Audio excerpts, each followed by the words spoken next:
لله رب العالمين على هذا الموضع، ونبارك الأخوان موسى وسهلان عليه، ونسأل الله أن الله يجعله خيرا من ذلك ويبارك له ويبارك عليه. ونسأل الله أن الله يحفظ لنا خادم الحرمين الشريفين وولي عهده، ويديم الأمن والأمان على بلادنا الغالية الحبيبة.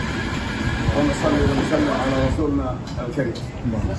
أول شيء عندنا هدايا بسيطة للأخ موسى وسهلان، هي قليلة فاعذرونا وإن هي كثيرة فتستاهلوا، وخير صلى الله على محمد. اللهم صل على حبيب الله.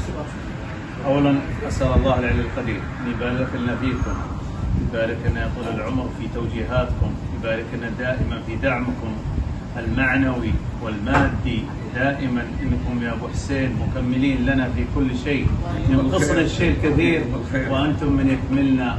بيض الله وجيهكم وجمل الله حالكم. حضوركم عندنا اكبر هديه يشهد الله عز وجل، واللي جيتوا به محفوظ عندنا في انفسنا، ولكن والله جيتكم عندنا تسوى الدنيا وما عليها. واسال الله العلي القدير ان يبارك لنا ولكم في كل ما نملك وكل ما تملكون بحق السميع العليم. هذا متواضع واعذرونا عليها. جزاكم الله خير.